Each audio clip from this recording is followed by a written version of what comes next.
Okay, ladies and gentlemen, I would like to start this session organized by Hamilton Medical.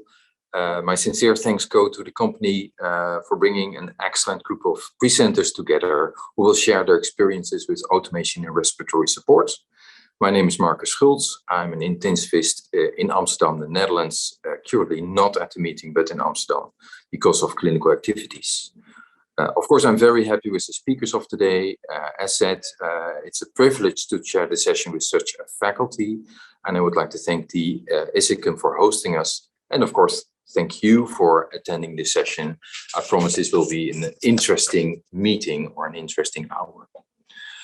Ladies and gentlemen, I think we live in unprecedented times with never seen problems.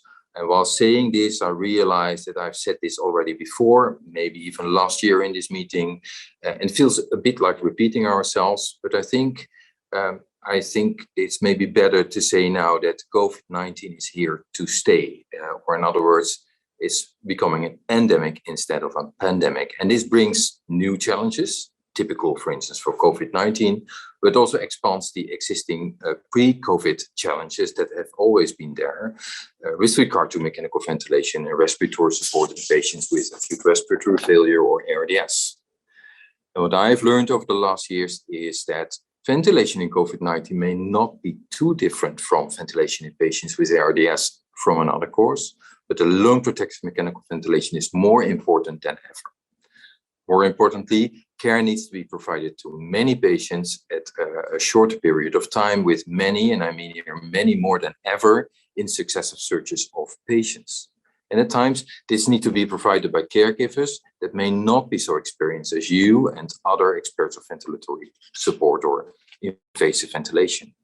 Well, at the same time, these caregivers are having much or many other things on their minds apart from invasive ventilation or ventilatory support. And with that, I think automation of ventilation becomes increasingly attractive for a better implementation of the protocols, for more lung protection or protective ventilation, more time to supervise the ventilator instead of actually setting the ventilator, and more times, of course, for other aspects of care. It's now my pleasure to introduce Ashley de Bie. He's an intensivist from the Netherlands. Actually, he's in the Catharina Hospital in Eindhoven for 2 months now, back to what he says, the old training nest after 2 years of fellowship in Nijmegen, also in the Netherlands. He obtained his PhD just last year on clinical decision support systems in acute critical care at the Eindhoven University. There was a project of almost 10 years during which he developed new systems with engineers, one of which is also investigating the effectiveness of automated ventilation in the field of lung protective ventilation. I had the privilege to support him somewhere in this path. He's now working with his center on one of the largest randomized controlled trials in automated ventilation. He's performing research in automated recognition of patient ventilation asynchrony through machine learning. And Ashley will present his experience with INTELLiVENT-ASV, so the more closed loop of ASV during the current pandemic. Ashley, the floor is yours. Good afternoon, everybody. Here from Holland, Eindhoven. And welcome to this symposium and presentation. I've been asked to talk about INTELLiVENT-ASV or closed loop ventilation during a pandemic. Pretty easy to set up such a presentation after we had such a pandemic called COVID-19, which you are all aware of, I think, and have to work hard in the ICU. And what usually comes with pandemics and what makes it difficult for us is our resource and personal limitations that we have to face. And I think all of us know how hard we have worked the last 1.5 years to get our patients back alive again and back on the streets again in a good quality of life. And they all need mechanical ventilation, but our resources are limited. And another big issue in pandemics, if we need to isolate our patients, like the last one, COVID-19, is that it hampers our bedside care. And we cannot easily look, feel our patients, listen to them, and have a look at the bedside monitoring or the ventilators. It's difficult for us to be there, and it puts a big pressure on us as physicians and nurses. But in the beginning, the main philosophy of mechanical ventilation is to maintain gas exchange that sustains life while minimizing ventilator-induced lung injury and work of breath.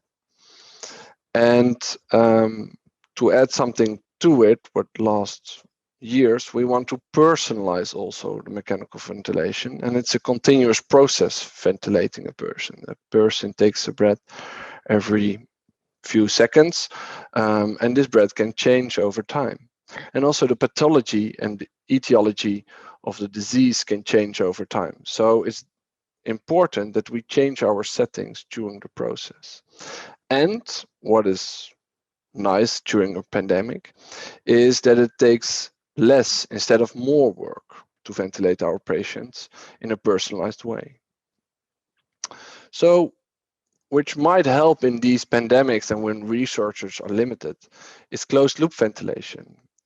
It might produce safe, uniform ventilation, which is lung protective for every patient you give it. It must be effective then, and it needs to reduce workload.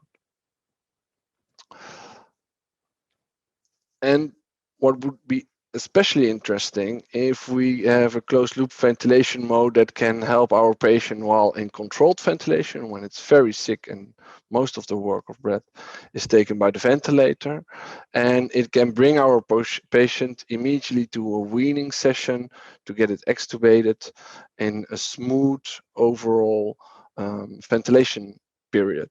So from a maximum work of breath from the ventilator to giving the patient more and more room to breathe by himself, and to extubate him at a certain point or wean him with a ventilation mode that can do it all.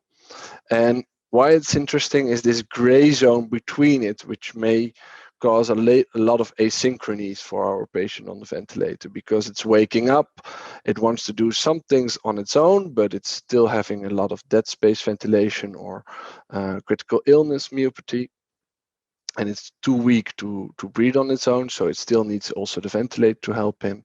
And well, it would be a nice thing if we don't have to switch as physicians or nurses at the bedside this ventilation mode from control to supportive, but if one mode can do it all for us. And especially in pandemics, it would be interesting also to have a uniform ventilation for all our patients, that we know all our patients are ventilated in a safe way, in a lung protective way.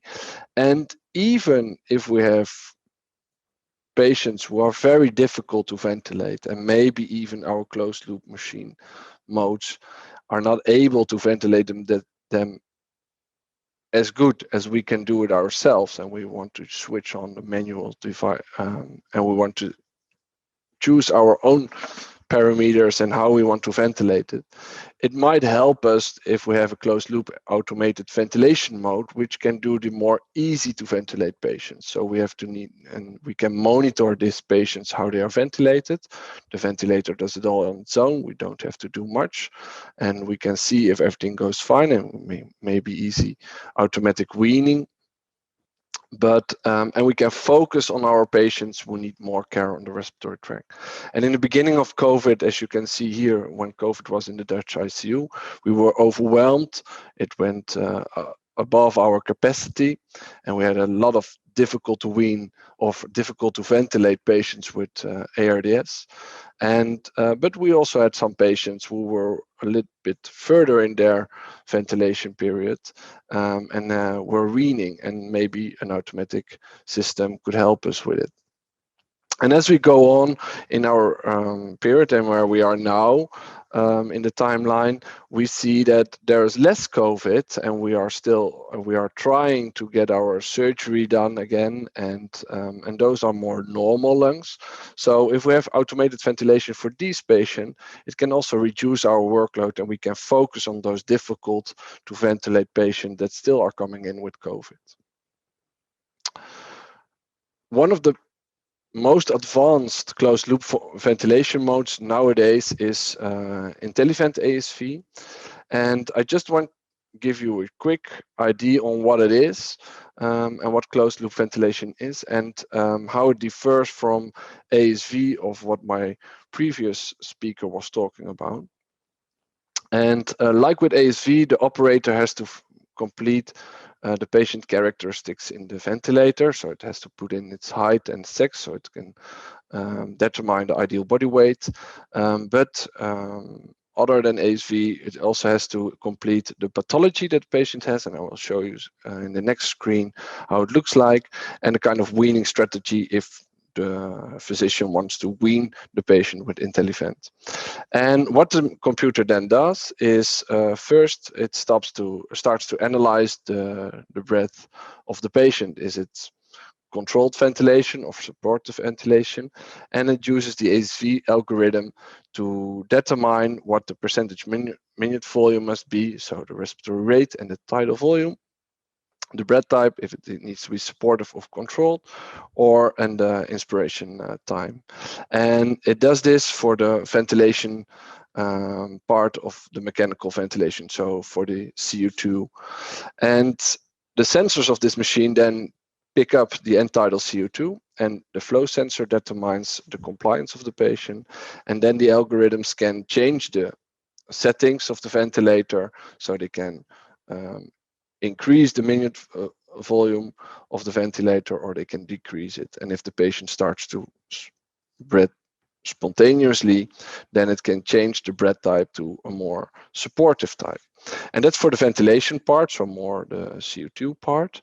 And it can, the interesting thing of INTELLiVENT-ASV is that it can also help with oxygenation, as it measures SpO2, and with the oxygenation controller, which is based on the PEEP and FiO2 table, it can change the PEEP and FiO2 settings automatically, and based on what it sees and how the pathology goes and the diseases changes,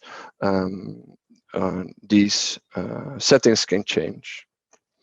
How does it look like on the ventilator? First, just fill in before you start who's the patient and his characteristics, so like the length, and then it automatically determines the ideal body weight. Then you can fill in which of the settings you want to let the machine to control automatically. So you can control the percentage minute volume, but you can also switch it off to manual. And if you do so, it becomes the ASV mode. And the same is for the PEEP and the oxygen. And at the moment that you make it automatic, you can see here is that then a turning, bullets are turning around the percentage minimum volume. And if it's on manual, you have the more old school mode style that it's stuck with a PEEP or 50% FiO2. The next thing is that you select the patient conditions, ARDS, chronic hypercapnia, or brain injury. And with this, the ventilator will have some different targets to choose. So for ARDS, for example, it will accept a little bit of a higher end tidal CO2 level, and it will try to keep the peak pressures low. The next thing is that you can switch on quick wean. In the next slide, I will give you some information about that. And the last thing you can do is you can change your targets for the end tidal CO2 and SpO2. And why is this important? Like with dead space ventilation or shunting, your end tidal CO2 with the blood gas PCO2 gap can change and can become larger or can become smaller. And this is especially important in ARDS and in patients with COVID-19, where we face these problems. And with your blood gas, you can change your target of the end tidal CO2 in such a level that it's moreover fits the PCO2 in your blood gas level. And you need to do this several times a day if your gap is changing a lot. But if the patient is easy to ventilate and is in a weaning process, well, probably the entitled CO2 and PCO2 gap will not change very much and many times, so then you don't have to do that a lot of the time. The next thing is quick wean. When your patient is breathing spontaneously and you want to have him weaned, you can do that also automatically. That the system automatically checks a couple of parameters. How high is the PEEP? How is oxygen? How much pressure support are we giving him? What is the rapid breathing index? And from all these things, and you can set these limits up front in your machine. The machine can see if the patient is within these limits. And if it is for like 15 minutes, but you can change that, it will automatically start an SBT and will bring the support back to 25% from what it was. And if the patient can hold up it, the SBT will be running until you determine that it must stop. Up front by putting in the ventilator that you do only SBTs for 2 hours, or you can do it whenever you think, or you can end it whenever you want to end it, if you think the patient is getting tired or such a thing. And you can also switch on when it needs to do the SBTs, for at night or over the day. So what is the current state on evidence for closed loop ventilation with INTELLiVENT? And I want to pick 3 things: safety and efficacy. So how effective is the machine? Does it do what it must do? Give lung protective ventilation. It's a little bit too early based on literature to say something about weaning. And what are the outcomes for the patient, but also for the user, which is as important as our patient. And to begin with safety, I've here showed a summary on how many scientific reports are given about INTELLiVENT in patients with normal lungs, for example, and after cardiac surgery at the right on the screen, but also with ARDS, COPD, and neurology. And you can see that in all diseases, we have more than 100 patients scientifically follow up during studies, RCTs as observational studies. And recently, 2 studies have been published in 2021, which have looked at INTELLiVENT in COVID-19 ARDS patients. So until now, we have follow up in scientific studies, more than 1,000 patients treated with INTELLiVENT-ASV, and we can say in all studies, if you read it, that it's safe. There are no critical interventions that need to change the ventilator. If a mode can change, it is easy to change, and it doesn't happen much, only when physicians like to do it based on their decisions, but it's not that it's necessary at that moment. And what we see in most studies, that there are less breaths with an SpO2 lower than 85% when INTELLiVENT is the mode of choice. And that's probably because if the ventilator sees low SpO2s, it will give more PEEP and FiO2 and alarm then, and it prevents your patient from desaturation. So what about efficacy? Now let's start in a normal lung. Does the machine do the job, and can it provide more protective ventilation? And where we don't want to have our patients, even with normal lungs after cardiac surgery, is in a critical zone with tidal volumes above 12 milliliters per kilogram, a P max or P peak of above 36, and tidal CO2 in the upper limits or low SpO2s.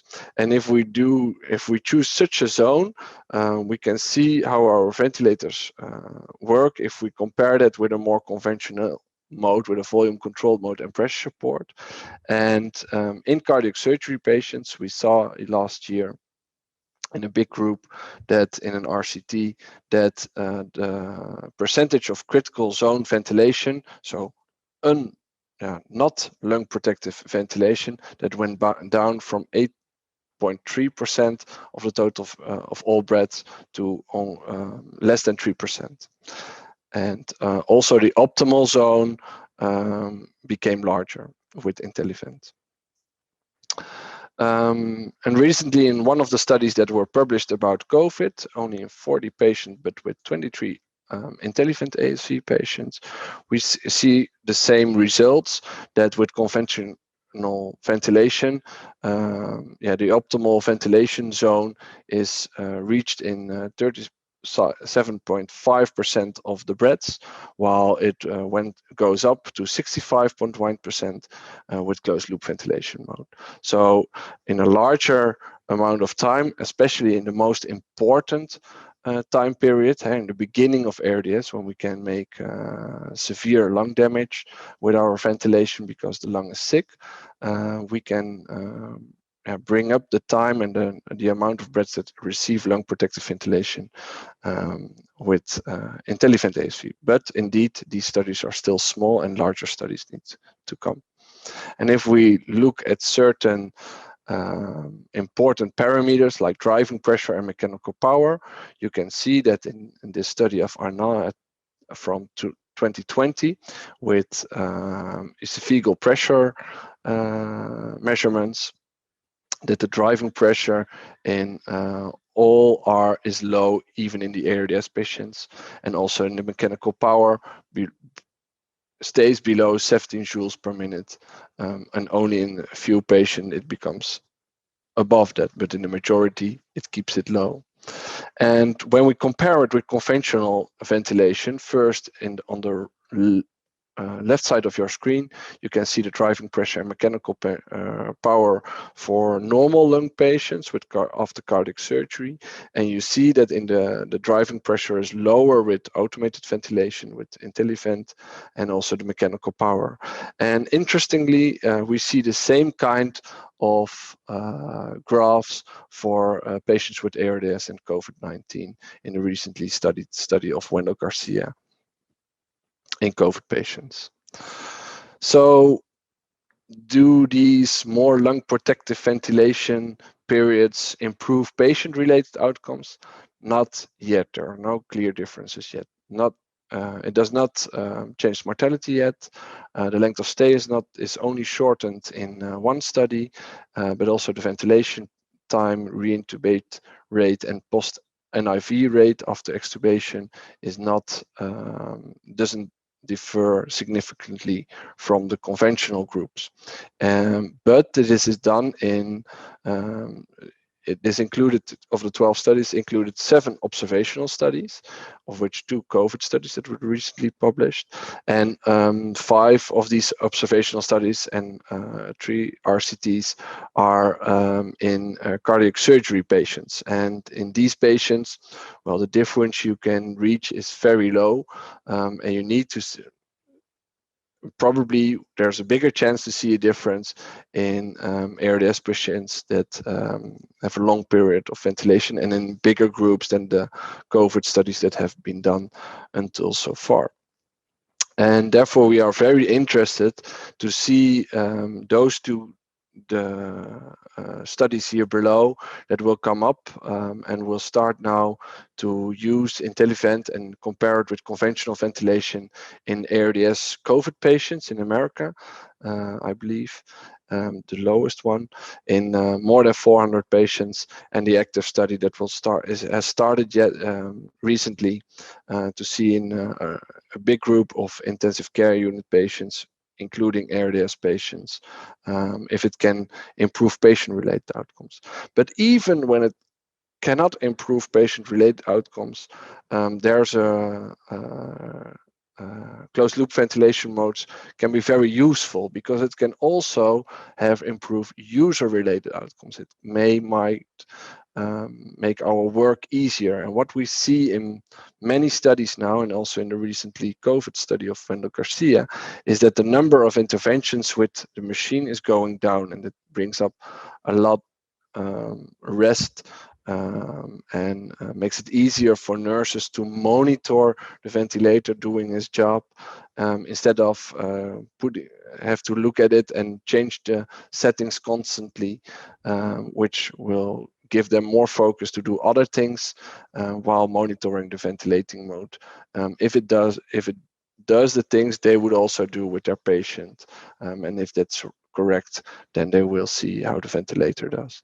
And this results in one study that we did in cardiac surgery patients, that they give a higher satisfaction score for automated ventilation than the controlled ventilation and pressure support mode.